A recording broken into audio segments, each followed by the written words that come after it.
Quand on l'a appelé pour lui informer que sa fille était morte,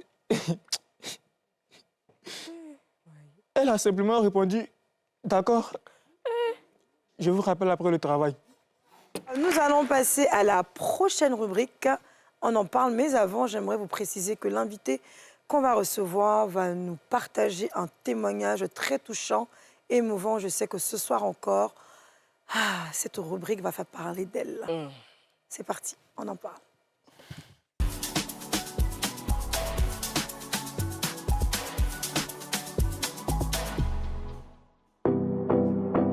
Appel à témoins. Vous êtes victime de chantage, d'arnaque, de gourmand, d'infidélité, de trahison, d'injustice, de fausses accusations, d'agression, de violence, de harcèlement sexuel, de traumatismes sociaux divers. Écrivez-nous uniquement par WhatsApp au 05 84 74 51 51 et témoignez dans le Friday Show. Partagez votre expérience dans le Friday Show et bénéficiez des conseils avisés de nos téléspectateurs. Le Friday Show, c'est tous les vendredis à 20h10 sur NCI. Et nous voilà dans la rubrique tant attendue du public. On en parle. Ce soir, nous recevons une fois de plus un invité qui a choisi de nous partager son témoignage. Bonsoir, Julien B. Bonsoir, madame. Merci. Merci d'avoir rejoint le plateau de Friday Show, de nous faire confiance. Ce soir, vous êtes là pour nous expliquer votre vécu. Nous sommes là avec tous ceux qui nous regardent. Alors, quelle est votre histoire, monsieur Julien? Merci d'abord. Bon, pour commencer, moi, depuis tout petit, je n'ai pas grandi avec mon père, puisque je ne l'ai pas connu.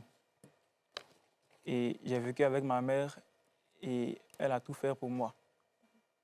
Étant petit, elle s'est occupée de moi malgré sa maladie, puisqu'elle était gravement malade. Elle s'est battue en allant au champ, vendant des remèdes traditionnels et plein d'autres. Tout ça pour me scolariser. Et quand je suis arrivé en sixième, quand j'ai eu l'entrée en sixième plus tôt, j'ai commencé à l'aider à vendre à la gare pendant mes jours libres. Grâce à Dieu, j'étais un bon élève. Et c'est comme ça que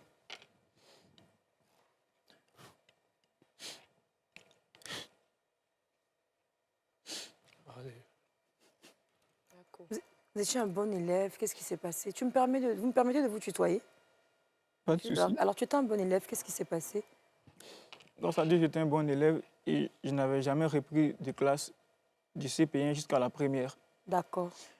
Et arrivé en première, j'ai rencontré une fille de mon école qui était aussi en troisième. Elle était aussi orpheline de père et de mère. Elle vivait chez un tuteur négligent. C'est comme ça qu'elle et moi, on s'est aimés. Et quand je l'ai vue, j'en ai parlé à ma mère. Sans réfléchir, ma mère l'a pris et l'a adopté. Souvent, c'est moi qui partais dans mes grouillements. J'allais dans mes grouillements, je payais à manger, je m'occupais aussi souvent d'elle. Elle était chez son tuteur, hein? Vous dites? Elle était chez un tuteur. Oui, oui. Et voilà, d'accord. Okay. Un tuteur très négligent. Est-ce que le tuteur s'occupait d'elle? Même pas. Il la négligeait? C'est comme ça que, lorsque je l'ai prise, je l'ai envoyée chez ma mère et ma mère l'a adoptée. D'accord. Avec le peu de moyens que vous aviez, déjà que ta mère se battait à vendre des médicaments. Oui, oui. Et lorsque ma mère l'a adoptée, c'est moi, dans mes grouillements, j'allais, je lui payais souvent à manger, je m'occupais aussi de ses frères et tout. De ses frères? De ses frères scolaires. Ah, frères scolaires, pardon, d'accord. Okay. Et c'est comme ça que, cette même année... Elle était en quelle classe? Elle était en troisième. En troisième, d'accord. Et cette même année, ma mère est décédée. Comme le malheur n'arrive jamais seul, la fille aussi a échoué à son BEPC. Aïe. Son tuteur a vu cela et il l'a chassée de la maison. En ce moment, moi, je vivais encore dans les petits logements que j'occupais avec ma mère. Et c'est comme ça que j'ai récupéré la fille avec moi. J'ai commencé à l'aider et tout. Donc, en fait, en gros, ta mère est décédée juste après, La même année. la même année où elle a échoué son BEPC. Oui, oui. Et au final, dans la tristesse, tu t'es dit, bon, attends, je vais récupérer ma chérie. Et tu l'as ramenée chez toi. C'est Ça ça. n'a pas posé problème avec son tuteur, c'est ça? Non, non. D'accord, ok. C'est comme ça D'accord, que- on va attendre un peu. On va essayer de souffler. Parce que je sens beaucoup d'émotions déjà. J'appréhende la suite de l'histoire. On va mettre une pause publicitaire et on revient tout de suite dans le Friday Show.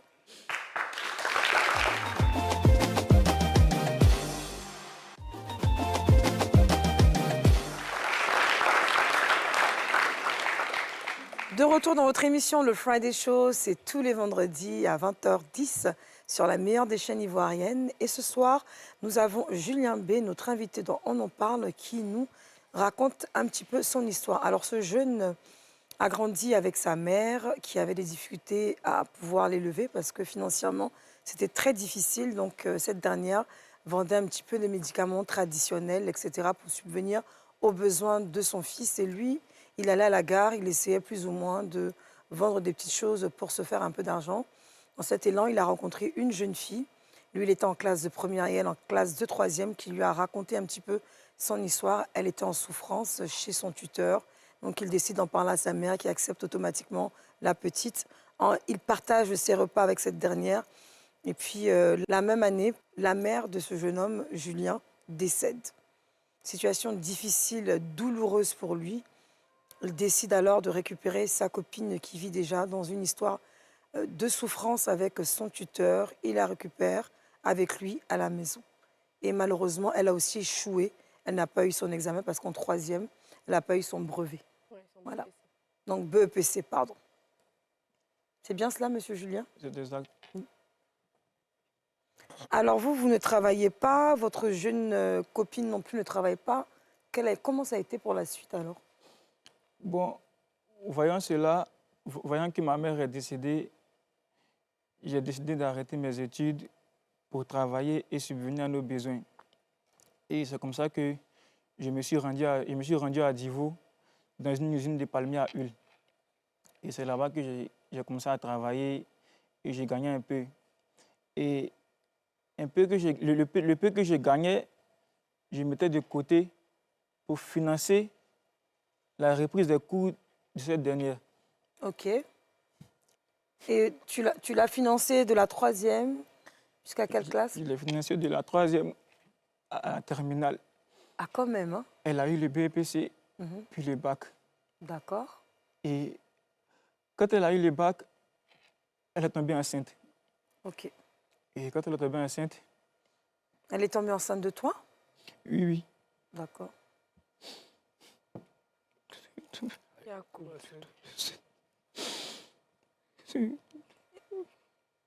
Et ça a été quoi la suite quand elle est tombée enceinte? Il y a eu un suivi de la grossesse? C'était quoi la suite? Tu as dû rester? Quand elle est tombée enceinte, elle a décidé de suivre une formation professionnelle à Gagnoa. D'accord. J'ai tout pris en charge. Encore, ok. Le logement, les frais scolaires et encore le bébé. Et quand le bébé a eu 3 ans, elle a voulu que le bébé reste avec moi pour qu'elle puisse aller se chercher. Je n'ai pas refusé, j'ai accepté puisque j'avais confiance en elle. Alors, attends, excuse-moi parce que je veux bien comprendre. Il faut que tu prennes ton temps. Alors, donc, finalement, tu décides de travailler, tu abandonnes tes études quelque part à Divo, dans une usine qui fait du palmier et voilà, tu finances les études de ta copine. Oui, oui. Au final, elle a eu son BEPC. BEPC Et le puis bac. par la suite, tu as financé jusqu'à ce qu'elle aille en terminale. Et elle est tombée enceinte de toi. Et lorsqu'elle est tombée enceinte de toi, tu as décidé de l'envoyer dans une autre ville. C'est bien cela? Non. Non, non. À Gagnoa. Elle est partie à Gagnoa s'installer pour continuer ses études aussi. Voilà. Et puis elle a profité en même temps pour accoucher jusqu'à ce que l'enfant ait 3 ans. Donc votre Non, non. Ouais. Lorsqu'elle a eu, comment dirais-je, lorsqu'elle est tombée enceinte, elle a voulu travailler. elle a voulu suivre une formation plus tôt. Donc, c'est comme ça qu'elle s'est rendue à Gagnoa pour la D'accord. formation. Autant pour moi. Et tu as payé aussi pour cette formation-là? Oui, oui. D'accord. Quand elle est revenue, elle a accouché. Mhm. L'enfant avait 3 ans. Et quand l'enfant a eu 3 ans, elle a demandé à ce que l'enfant puisse rester avec moi pour qu'elle puisse aller se chercher. D'accord. Donc, elle est restée avec toi jusqu'à ce que l'enfant ait 3 ans. C'était vraiment une relation parfaite, l'amour, l'homme vraiment qui prend soin de sa femme. Et elle décide au final d'aller se chercher. Oui, oui. D'accord. Je n'ai pas refusé puisque j'avais confiance en elle. Et c'était mal la connaître. Dès que j'ai récupéré l'enfant net, tout a commencé à changer. Ah bon, comment ça? Dès que j'ai récupéré l'enfant et qu'elle est partie se chercher, tout a commencé à changer. Elle allait se chercher où? En Parce- France, à Abidjan? Non, puisqu'elle m'a dit qu'elle allait dans une formation professionnelle à Gagnoa, c'est là-bas qu'elle a tout fait, au fait. Elle a tout fait quoi? Elle s'est formée Oui. et ensuite cherché du travail. Ok, d'accord. Elle est repartie chercher du travail, finalement, pour valider sa formation. D'accord. exact. Donc, ouais, c'est normal, puisque tu as dépensé. Au moins, si elle travaille, tu ne vas pas refuser. Au moins, ça sert à quelque chose. D'accord. Dès que j'ai récupéré l'enfant net, tout a commencé à changer. Elle a commencé à être distante envers moi. Je l'appelais souvent, ça ne passait plus. Donc, c'est comme ça qu'un jour, je me suis levé et je suis allé à Gagnoa. Arrivé à Gagnoa, dès qu'elle m'a vu, elle a explosé de colère. Ah bon? J'ai dit, aïe, mais la fille, la fille là, quoi? Donc, quand tu arrives à Gagnoa, on va essayer de se reprendre. Quand tu arrives à Gagnoa, finalement, la dame elle va à Gagnoa pour valider les formations qu'elle a eues. Et la dame se fâche, alors que tu n'arrives pas à la joindre tout ce temps. Et elle s'est fâchée. Elle se Je fâche n'arrive pourquoi? même pas à la toucher. Elle ne voulait pas que tu la touches. Je vais la toucher. Elle refuse carrément. Quand je lui pose des questions, elle avait des réponses brèves.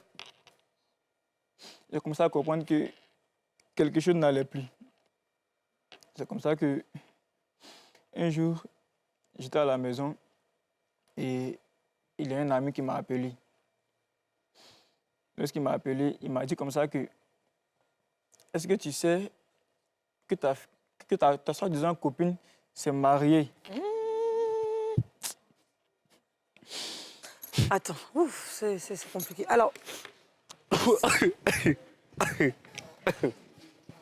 on va faire silence, s'il vous plaît, respecter l'histoire de l'invité. Et on va le laisser terminer son récit. Hein? Elle s'est mariée où? À Gagnoa là-bas? Ou bien, comment? D'abord, parce que je suis allé à Gagnoa et je suis revenu, je l'ai appelé et j'ai constaté qu'elle m'avait bloqué. Elle m'avait bloqué de partout. Ok. Et c'est comme ça que je me suis retenu encore à Gagnoa. Et arrivé là-bas, la maison était carrément vide. Carrément vide. C'est comme ça que, étant perturbé, je me suis assis dans un cabaret, commencé à boire. Et c'est de là que l'appel de mon ami est arrivé. Il m'a appelé en me disant que ta fiancée s'est mariée le vendredi passé avec le neveu de son ancien tuteur. Comme ça, tu étais méchant. Donc, il y a un neveu là-bas. Donc, à longtemps, il faisait... Oui, comment?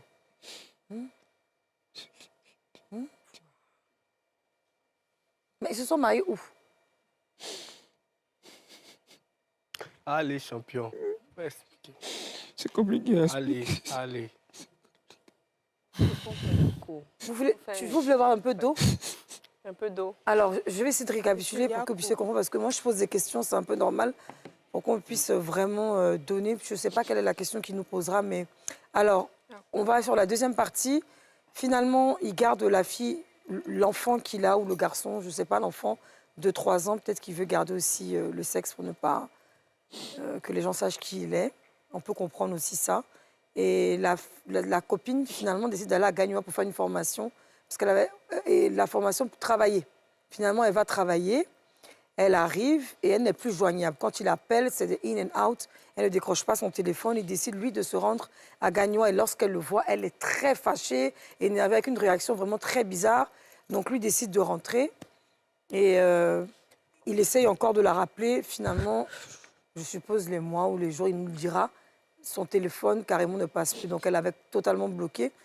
Et il a commencé à devenir alcoolique. Et il a eu un coup de fil d'un ami qui lui a dit, mais tu sais pas que ta chérie, là, s'est mariée avec le neveu du tuteur qui est méchant où elle était là.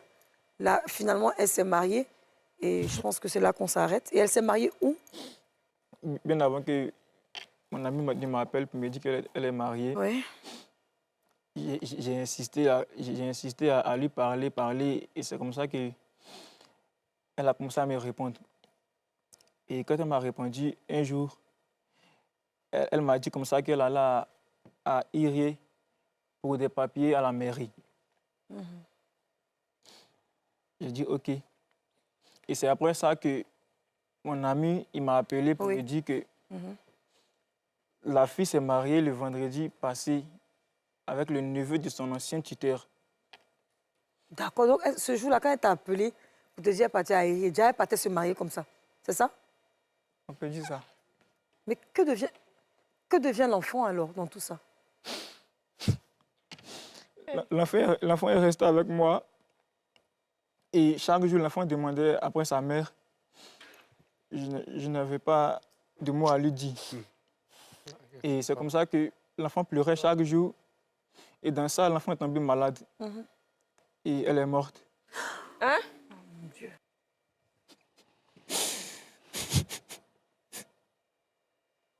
Monsieur Julien, je suis vraiment désolée pour ce qui vous arrive ou ce qui vous est arrivé. C'est une situation assez douloureuse, le décès d'un enfant. Je suis dans ce genre de conditions, cas de maladie, parce qu'effectivement, quand l'enfant a beaucoup d'affection pour la maman, hein, en général, des enfants qui sont très sensibles, et c'est des choses qui peuvent arriver, mais j'en suis désolée, vraiment. Mais alors, du coup, est-ce que tu as pu informer la maman? Parce que je veux comprendre, tu as pu informer la maman que votre enfant est décédé? Bon, lorsque l'enfant est morte, lorsqu'elle est morte, j'étais en colère. Donc, je suis allé chez son ancien tuteur là-bas en colère. Et ce sont eux maintenant qui m'ont avoué qu'en vérité, la fille n'était pas allée À à Irié. Iré, D'accord. qu'elle est partie en Europe avec et leur neveu. Que ce dernier elle avait trouvé du travail pour elle, un travail de caissière. Et elle est partie avec lui pour se marier. C'est l'enfant avec moi, l'enfant est mort. Non, tu as enterré J'ai ton enterré mon enfant enfant seul. Oh là là. Seul. Oh là là, ça c'est douloureux. Est-ce qu'elle est informée quand même depuis Le le plus temps? pire dans tout ça, c'est que quand on l'a appelé pour lui informer que sa fille était morte, elle a simplement répondu « D'accord, je vous rappelle après le travail. »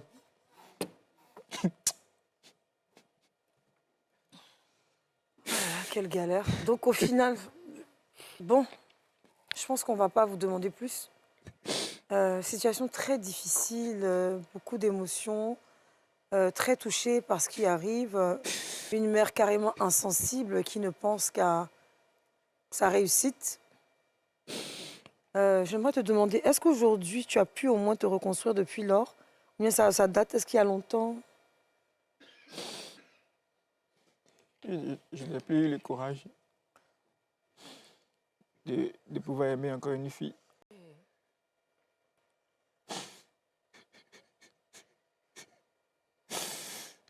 Tu n'as plus le courage d'aimer encore une fille. J'ai eu le courage de me comme- remettre encore avec une fille. Mais c'est ça en fait. Et c'est comme ça que beaucoup de femmes tombent sur des hommes déjà blessés et on trouve qu'ils ne sont pas sympas. Alors qu'en fait, il y a des antécédents. Désolée vraiment pour la situation très douloureuse. Et en tout cas, merci de nous faire confiance. Et je pense que si vous avez été choisi, c'est parce que c'est une histoire vraiment qui peut bouleverser tout le monde, hein. Ce sont des choses qui arrivent partout. Et voir un homme pleurer comme ça, c'est pas évident. Je suis vraiment désolée. Et au risque de me répéter, je vais, si vous me permettez, demander l'avis des animateurs sur le plateau. Vous avez des questions déjà? On va commencer par des questions sur la situation. Oui, vas-y, Jedidja. Vraiment, Monsieur Julien Yako, pour tout ce que vous avez traversé. Mais moi, j'ai une question pour vous. Est-ce que vous êtes sûr que l'enfant est de vous? Oui, oui. Comment est-ce que Ouais, vous c'est- pouvez en être sûr? Parce que nous étions deux seulement. Ça ne prouve absolument rien. Parce que si elle a été capable de vous tromper avec son cousin ou le fils de son ancien tuteur, c'est Le pas neveu. sûr. Neveu. C'est pas sûr. S'il n'y a pas de test ADN, c'est pas sûr même que l'enfant soit le vôtre. Voilà, tu lui plantes un couteau dans le dos. Hein. Ouais, clairement. Aggrave. Je dis ça qui aggrave un peu la situation. Moi, j'ai une question. Mais bon, c'est vrai que c'est une très bonne question. Moi, j'ai une question. On va pas l'assommer. À quel moment, en tant qu'orphelin, tu trouves le moyen de pouvoir t'occuper d'une femme? J'aimerais bien savoir. D'abord, puisque elle et moi, nous étions toutes les deux orphelins. Mhm. Donc c'est comme ça que nous sommes mis en couple, en fait. Nous sommes mis en couple et c'est comme ça qu'on s'est aimés. Et quand on s'est aimés, quand tu aimes une femme, tu es prêt à tout pour elle. C'est comme ça que j'ai commencé à chercher du boulot. J'ai arrêté mes études et cherché du boulot pour m'occuper de cette dernière-là. Parce que je me disais que si elle avait réussi, c'est que moi aussi j'avais réussi. C'est que moi aussi j'ai réussi. Bien sûr. Donc elle était tout mon espoir. Eh, Elle était tout mon espoir puisque j'avais personne. Question. Je veux une question, Ouais, je veux des bon, questions. Moi, c'est une question. Oui. Ouais. Est-ce que des personnes qui se noient peuvent se sauver? Ma question. Ah, tu la poses à M. Julien? Oui, oui. C'est une question. Des personnes qui sont en train de se noyer, est-ce que les deux là, ils peuvent se sauver? L'un peut sauver l'autre. Mais les deux sont en train de se noyer, les deux. Est-ce qu'ils peuvent se sauver? L'un peut se sacrifier pour sauver l'autre. Donc, tu t'es sacrifié pour sauver l'autre. C'est ça. Ah, d'accord. La réponse. Alors moi, j'ai deux questions. La première, c'est est-ce qu'aujourd'hui, vous avez un travail, vous pouvez vous prendre en charge? Est-ce que vous vous en sortez dans la vie? Bon, pas vraiment, hein. Eh, Pas vraiment. Puisque j'ai tout repris encore à zéro. Quand vous dites que vous avez tout repris, c'est-à-dire? Je sais pas. Si Il a cela n'était précisé pas qu'il était arrivé, sans emploi. Hein. il n'allait Non. pas être là. Mais est-ce que vous avez un emploi? Je veux dire, même si Non, vous il a recommencez... précisé qu'il n'a pas d'emploi. Ah, ok, pardon. Il a désolée. précisé qu'il n'a pas d'emploi. À côté de donc. ça, j'aimerais savoir aussi, enfin, ça rejoint un peu Bicon. Moi, je voulais savoir pourquoi vous n'avez pas attendu de terminer vos études, avoir un travail avant d'aller chercher votre chérie. Est-ce que c'était si urgent que ça? Bon, je peux dire, l'amour ne prévient pas. Hein. L'amour ne prévient pas. Ce qui est arrivé est arrivé. Puisque nous étions dans la même école, elle était en troisième et moi j'étais en première. Et c'est comme ça qu'on s'est aimés. Bon, vous avez... Allez-y, terminez. Donc, posez votre question. Vous avez dit que son tuteur était négligent. Quand vous Oui. dites négligent, là, qu'est-ce qu'il lui... Est-ce qu'il la battait? Est-ce qu'elle était dans une situation d'urgence où il fallait aller la sauver Non, rapidement? Pas qu'il la battait, mais je peux dire que malgré qu'elle était avec le tuteur, mais je peux dire qu'elle était livrée à elle-même au fait. C'est comme si lui, c'était que le logement. Mais moi, j'aimerais vous demander, est-ce que ce n'était pas cette dernière-là? Moi, je vais l'appeler X. Est-ce que ce n'est pas cette dernière X? Mais il l'appelait Adjoa. Est-ce que ce n'est pas Adjoa même qui racontait n'importe quoi? Peut-être que le monsieur n'était pas finalement méchant, puisqu'elle était orpheline. Il a accepté chez lui. Il payait déjà ses études. Bon, je ne sais pas si elle avait la bourse, je suppose que non. Il payait ses études, elle faisait Il la tout. nourrissait. Il la nourrissait, il la logeait. Jusqu'à même, c'était tellement doux qu'elle allait jusqu'à même sortir le neveu du monsieur. C'est quand tu es rassasié que tu peux penser à rentrer dans la chambre avec quelqu'un pour aller dormir avec la personne. Parce que si tu n'es pas rassasié dans une maison qu'on te maltraite, cette option de prendre ta main pour enlever ton habit, ça ne va pas rentrer dans ta tête. Et donc, l'enfant, comme j'ai dit, déjà l'a dit, j'ai beaucoup aimé son intervention. Peut-être même que l'enfant, là, si tu fouilles bien, L'enfant n'est pas de toi. Et ce qui me touche particulièrement, c'est qu'aujourd'hui, tu n'as plus rien. Tu es ruiné. Parce que cette dernière a abusé de toi. Elle a abusé de ta gentillesse. Parce que je suppose combien de fois ça doit être difficile de travailler dans une usine. Parce que travailler à la chaîne, ce n'est pas du tout évident. Surtout même des fois les heures. Vous êtes dedans. Portable même, tu sais éteint, tu es dedans. Et puis elle, pendant ce temps, elle faisait son yé-vivé. Elle a eu le temps de se former. Moi, j'aimerais lui dire, si elle nous suit, peu importe l'endroit où vous êtes, vous allez forcément vous reconnaître. Hein, quand on sait qui on est, vous avez été d'une méchanceté atroce. Et votre enfant meurt et vous dites que d'accord, vous allez travailler parce que le travail est plus important. Vraiment, je ne dirais pas une mère indigne parce que je suis une femme. Je ne vais pas porter des paroles sur une autre femme, mais c'est ce qui fait honte justement à la gente féminine, ce genre de femmes qui n'ont pas le cœur. Aujourd'hui, est-ce que vous êtes déjà même en bonne santé? Parce que je sais que travailler dans les usines, ce n'est pas évident. Quel est l'état de votre santé? Ça va? Bon, je peux dire que physiquement, ça peut aller, mais à l'intérieur, on ne sait jamais. On ne sait pas puisque je ne suis pas un médecin. D'accord. Donc, je fais avec. D'accord. Alors, on va faire un tour de table maintenant pour les différents avis. Oui, j'ai déjà. Julien, ce n'est pas pour t'accabler ou te juger, mais je veux d'abord commencer par dire que être en classe de première et troisième, ce n'est pas la bonne période pour avoir une copine. L'objectif principal, c'est d'aller au bout de ses études, avoir de bonnes moyennes, de bonnes notes et évoluer. Et deuxièmement, bon, malheureusement ou heureusement, je dirais, tu es tombée amoureuse de la dame. Et en général, quand un homme est dans une relation, de la jeune fille, quand un homme est dans une relation, ce qui fait sa force, c'est d'être le protecteur et le pourvoyeur de la dame en question. Mais dès l'instant que le sacrifice même devient extrême et tu en viens à t'oublier, ce n'est plus une preuve d'amour. C'est le témoignage de peut-être une instabilité émotionnelle. Tu as perdu ton père, tu as perdu ta mère. Est-ce que ce n'est pas parce que tu avais peur peut-être de perdre une autre personne que tu aimes encore que tu as décidé de faire ce sacrifice-là pour elle? Je me pose la question. En amour, il faut faire très attention. C'est bien d'être équilibré, mais quand je parle d'équilibre, ce n'est pas le fait de donner les choses au même niveau. Tu donnes en fonction de ce que tu as. Et tu n'avais pas les moyens. Honnêtement, tu as pris une mauvaise décision.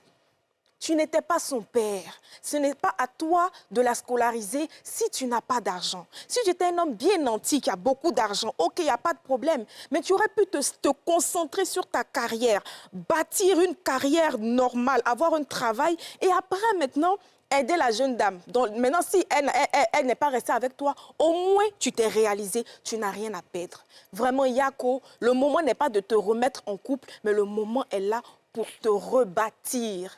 Alors,